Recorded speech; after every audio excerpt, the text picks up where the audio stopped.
धन्यवाद अध्यक्ष महोदय। मैं माननीय राज्यपाल महामहिम के अभिभाषण की सराहना करने के साथ साथ अभिभाषण के विपक्ष में कुछ बातें रखना चाहता हूं।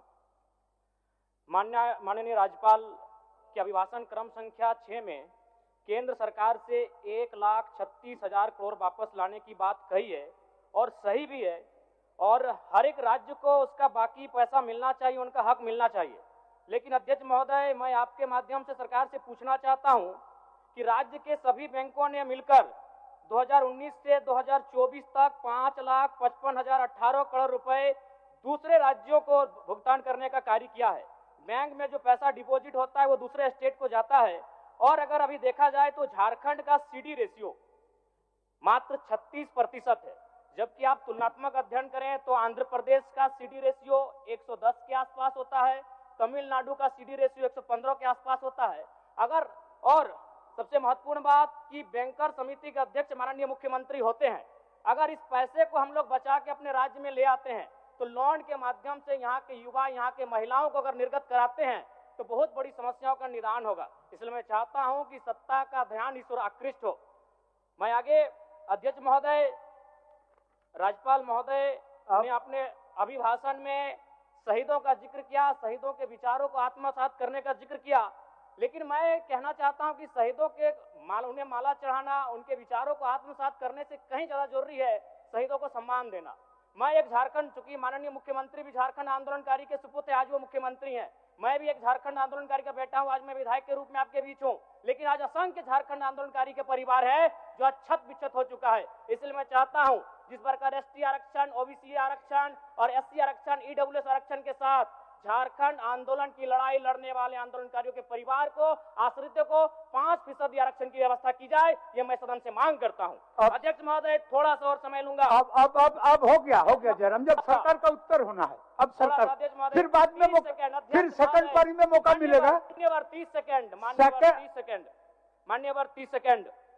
चलिए बोल लीजिए। राज्यपाल महोदय के अभिभाषण में इको टूरिज्म डेवलपमेंट कॉर्पोरेशन निर्माण की बात कही है, जो कि सराहनीय है, और मैं चाहता हूं मेरे क्षेत्र में एक पारासनाथ में पुत्री गढ़ी आता है और डेलिया डैम आता है, उनका उस दिशा में भी डेवलपमेंट करने की दिशा में आगे बढ़ा जाए। और सबसे महत्वपूर्ण बात जो झारखंड के नाम में छुपा है, झाड़ और खंड, झाड़ यानी जंगल, खंड यानी जमीन भूभाग, ये एक बहुत बढ़िया संबोधन अभिभाषण रहा महोदय, जिसमें उन्होंने जीएम लैंड की जो रसीद 2017 में रोकी गई थी उसकी रसीद पुनः काटी जाएगी। लेकिन मैं साथ ही साथ यह भी चाहता हूं, क्योंकि झारखंड में जितने भी उद्योग स्थापित हैं, चाहे वो रांची का एचईसी हो, दिल्ली का हिंडाल्को हो, सरकार का उत्तर माननीय मुख्यमंत्री जी, यदि 20-25 वर्षों के बाद उन उद्योगों की जमीन खाली पड़ी है, माननीय मुख्यमंत्री को वापस कराई जाए, मैं आपसे ये मांग करता हूँ। धन्यवाद।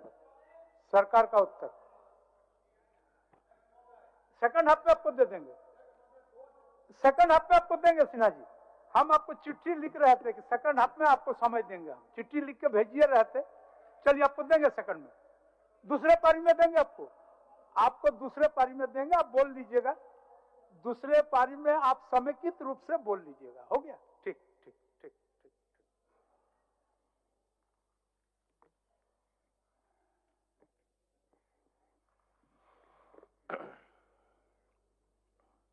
अध्यक्ष महोदय, आज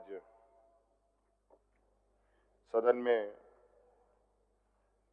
माननीय राज्यपाल महोदय द्वारा पढ़ा गया अभिभाषण पर चर्चा हो रही है, और मुझे लगता है अध्यक्ष महोदय, राज्यपाल महोदय जिन्होंने ये अभिभाषण सदन को सुनाया, ये अभिभाषण अध्यक्ष महोदय मुझे लगता है कि इससे पूर्व में जितने भी अभिभाषण पढ़े गए हैं उन सब में सबसे छोटा और सबसे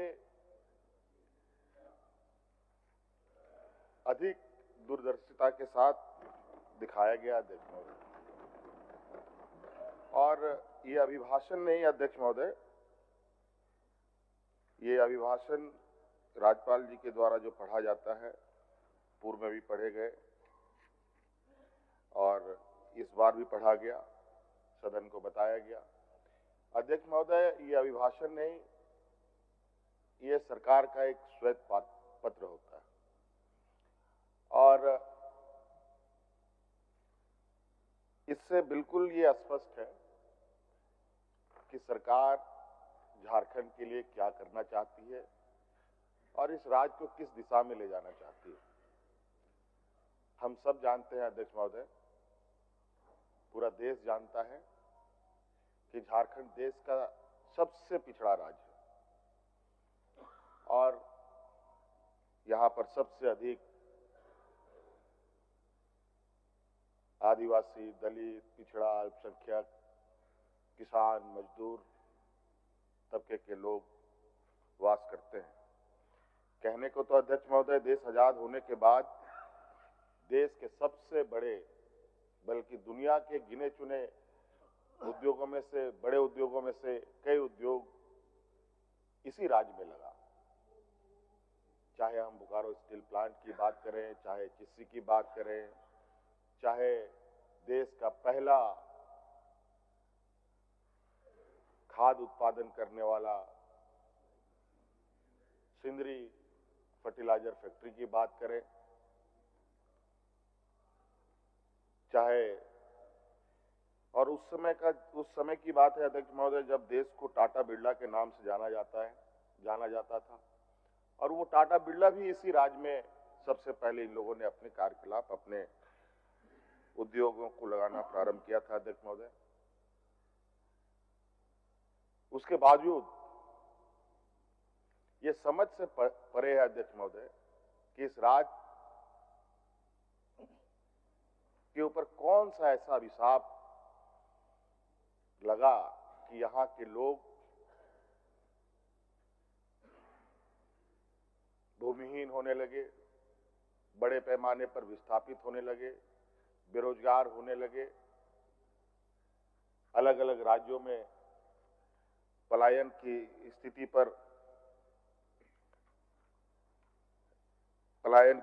स्थिति बनी रही।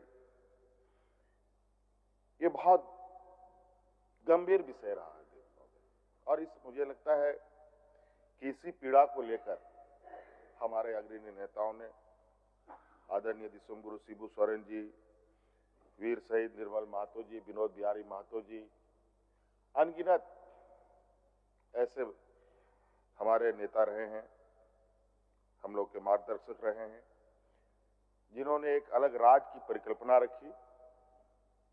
और ये भी हम सब जानते हैं जब अलग राज्य की परिकल्पना रखी गई तो यही सामंती विचार के जो देश में लोग हैं, ये लोग हमारे उन अग्रणी नेताओं पर कटाक्ष करते थे, हंसी उड़ाते थे। क्या ये आदिवासी लोग, माझी लोग अलग राज्य ले पाएगा? ये लोग तो हड़िया दारू पी करके पेड़ के नीचे पड़ा रहेगा। अध्यक्ष महोदय, हमें गर्व है उन महापुरुषों के ऊपर जिन्होंने अपना लक्ष्य को साधे रखा और एक लंबी लड़ाई लड़ी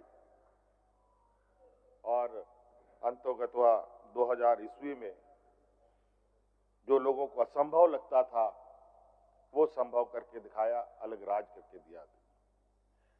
माननीय हमारे विपक्ष के लोग बराबर इस बात को कहते हैं कि आदरणीय अटल बिहारी वाजपेयी जी ने राज्य को अलग किया। ये बात सही है अध्यक्ष महोदय। अटल बिहारी वाजपेयी जी तत्कालीन प्रधानमंत्री थे, उन्होंने इस बात पर मुहर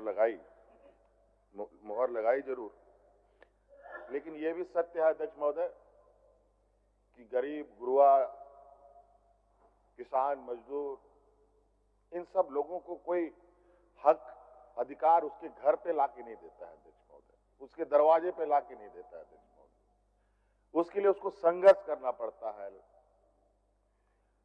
और छोटा मोटा संघर्ष नहीं अध्यक्ष महोदय, ये तो अलग राज्य का बात था और इस राज्य की लड़ाई दिन, महीने नहीं, साल नहीं, बरसों बरस गुजर गए अध्यक्ष महोदय। कई लोग शहीद हो गए, कई महिलाएं विधवा हो गई, कई नौजवान अनाथ हो गए, और इस पीड़ा को हम लोगों से अधिक कोई नहीं समझ सकता। देखो,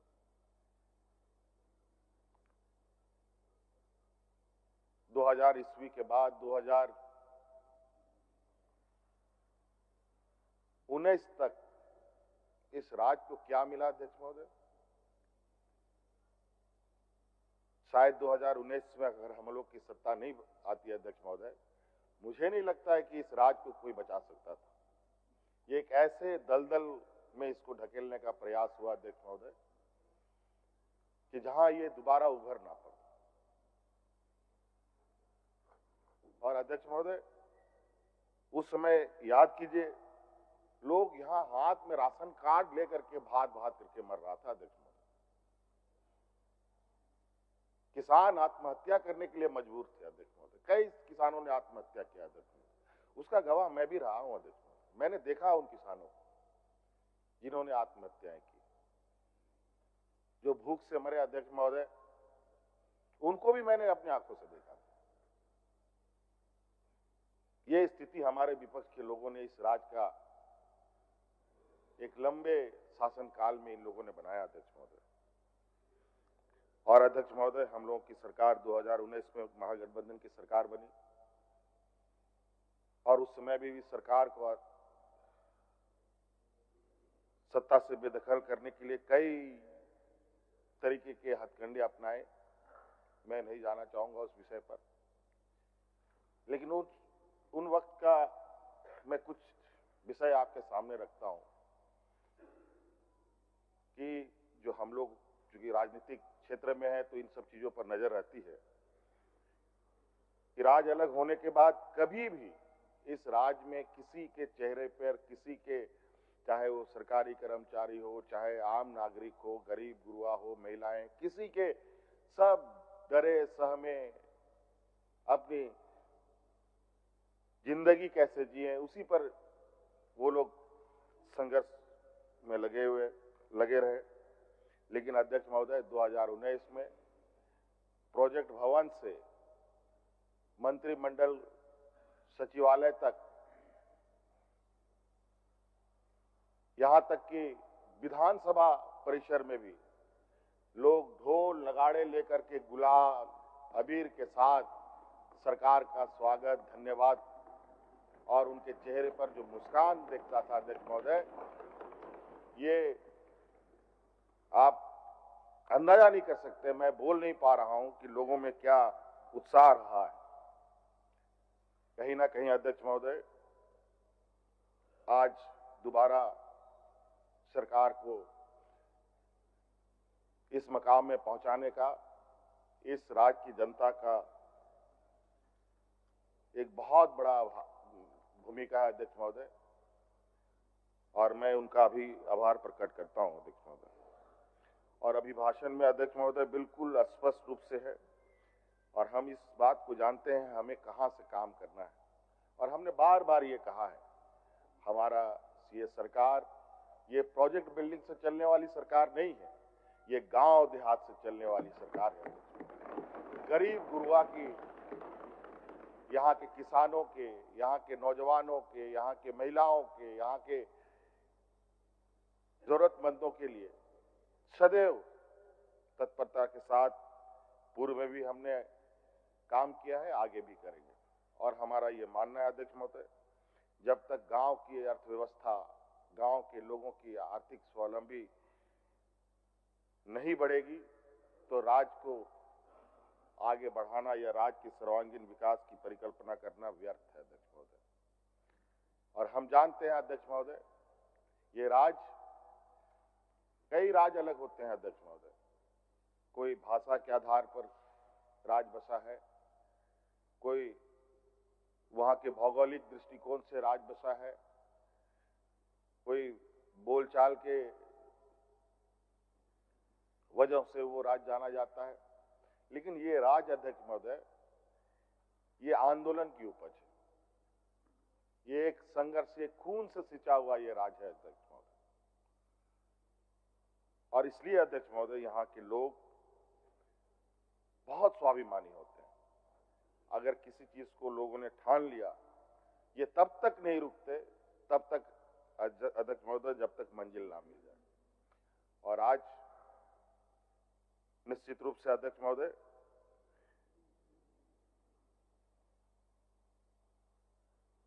राज्यपाल महोदय के अभिभाषण में हमारा लक्ष्य स्पष्ट है। इस राज्य के हर वर्ग और जो हमारे शहीदों का सपना है, उसको पूरा करने का हम लोग, पूरी सरकार कटिबद्ध है अध्यक्ष महोदय। और आप देखेंगे अध्यक्ष महोदय, हम लोगों ने तो लगभग 2019 के सरकार के कार्यकाल में लगभग राज्य के सर्वांगीण विकास के नींव हम लोगों ने डाल दिए। अब उस पर बिल्डिंग खड़ा करने की आवश्यकता है अध्यक्ष महोदय। ये पूरा लगभग हम लोगों ने जो एक जमीनी स्तर का जो विषय है वो हमारे पहले ही तैयार है। और अब बहुत जल्द आप देखेंगे अध्यक्ष महोदय, चाहे शिक्षा के क्षेत्र में हो, स्वास्थ्य के क्षेत्र में हो, यहाँ के भूमिहीन के लोगों के विषय में हो, यहाँ के लोग जो रोजगार से संबंधित विषय है उसको लेकर हो, ये सभी चीजों के अवसर इतने बड़े पैमाने पे आने वाले समय में इस राज्य को मिलने जा रहा है अध्यक्ष महोदय। अध्यक्ष महोदय, चूंकि अभिभाषण है, अभिभाषण पर हम अपनी बातों को रख रहे हैं, और मैं बहुत बोलने के इच्छा में भी नहीं हूं, बल्कि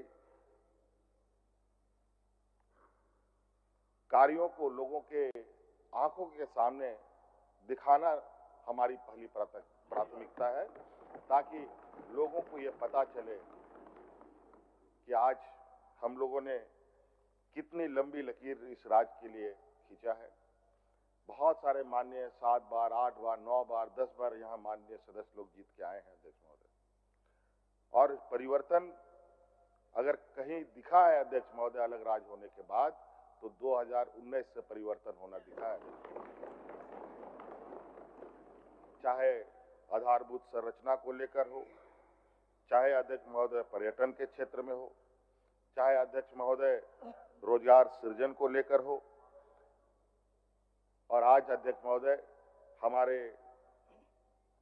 क्योंकि इस राज्य में मजदूर तबके के लोग बहुत हैं, हम लोग ये देश का पहला राज्य है अध्यक्ष महोदय जहां हम लोगों ने श्रमिकों के लिए सबसे बेहतर कानून बनाया है अध्यक्ष महोदय। और उसके वजह से आज देश के अंदर हो या देश के बाहर हो, अपने मजदूरों की सुरक्षा के लिए सरकार खड़ी रहती है अध्यक्ष महोदय। और अध्यक्ष महोदय विशेष नहीं, और आपका बहुत बहुत धन्यवाद अध्यक्ष महोदय। मैं चाहूंगा कि हमारे विपक्ष के साथी परस्पर सहयोग करें, और आप देखेंगे और आपको भी अच्छा लगेगा। आज आप देखिए रांची शहर में हमारे आदरणीय सीपी सिंह साहब बुजुर्ग हो गए हैं, इतने बुजुर्ग हो गए, शहर को बढ़ता गिरता उठता देखा इन्होंने, लेकिन हम लोगों ने शहर को एक नया आयाम देने का काम किया। आज बड़े बड़े फ्लाईओवर यहाँ पर देखने को मिल रहे हैं। अभी आप देखेंगे कि रांची का चहुमुखी विकास किस तरीके से होगा। हर दिन एक नया अध्याय इस राज्य में जुड़ेगा अध्यक्ष महोदय। बस आज तो हम लोग चलना शुरू किए हैं, अभी तो बहुत तेजी से और रफ्तार के साथ चीजों को आगे हम लोग बढ़ाएंगे अध्यक्ष महोदय। मुझे बोलने का आपने अवसर दिया, बहुत बहुत धन्यवाद। जोहार। लोग के आंधी में भारतीय जनता पार्टी का जो कमल फूल है वो मुरझाएगा क्या? वो पंखुड़ी उसका तार तार हो गया और पंखुड़ी उड़ गया तहस नहस हो गया। ये आंधी में टिका नहीं है। इसलिए आज भी समय है आप लोग सोचिए, गंभीरता से सोचिए। और पता नहीं, हमारे इतना अच्छे दोस्त थे हमारे छोटे भाई चंपाई सोरेन जी, किधर से इसको कौन सा भूत लगा, ये आखिर भाग गया उधर।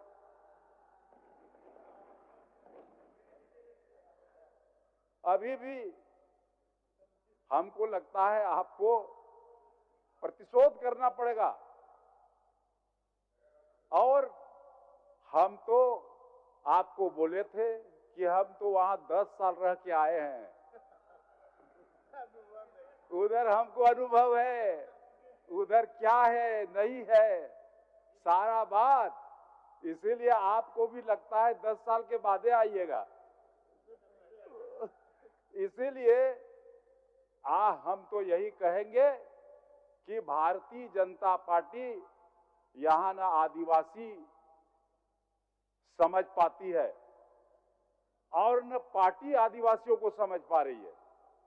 इसलिए आज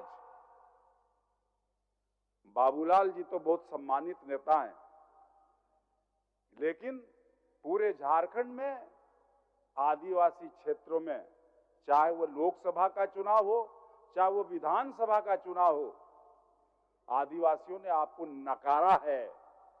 इसको मानिए, आपका आदिवासियों पर पकड़ समाप्त हो गया है।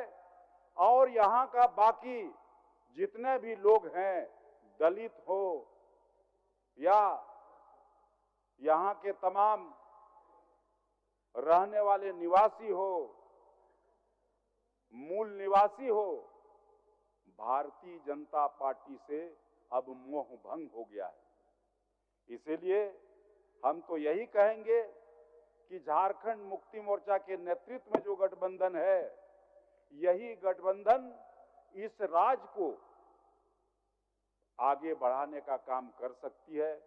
और जिस ढंग से वर्तमान सरकार और माननीय मुख्यमंत्री हेमंत सोरेन जी के नेतृत्व में इस राज्य में सरकार काम करना शुरू किया है, हमको लगता है कि आने वाला चुनाव में आप लोगों का नामो निशान मिट जाएगा।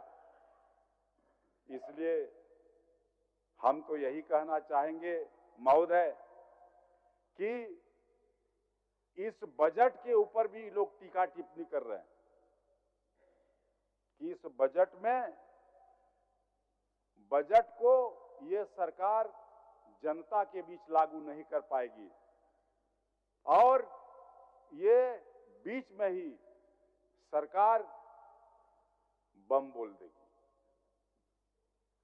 हम आपको ये कहना चाहते हैं, बाबूलाल जी, चंपै जी, ये विश्वास दिलाना चाहते हैं, आप अपने गाल को बजाना बंद कर दीजिए और चूतड़ में हल्दी लगा करके बाबरची बनना भी बंद कर दीजिए। अब चूंकि इसको महोदय ये सरकार अपने पूरे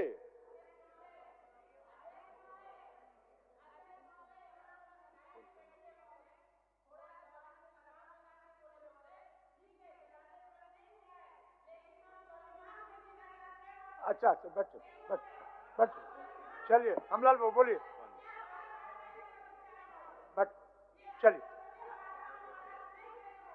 बैठो, चलिए महोदय।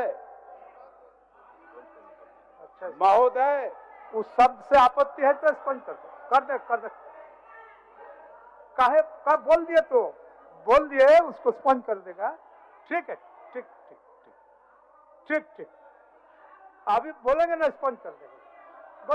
बोलिए हमलाल बाबू बोलिए, आप बोलिए महोदय, मैं कहना चाहता हूं कि ये सरकार हो गया, बोल दिए तो इस राज्य के सर्वांगीण विकास के लिए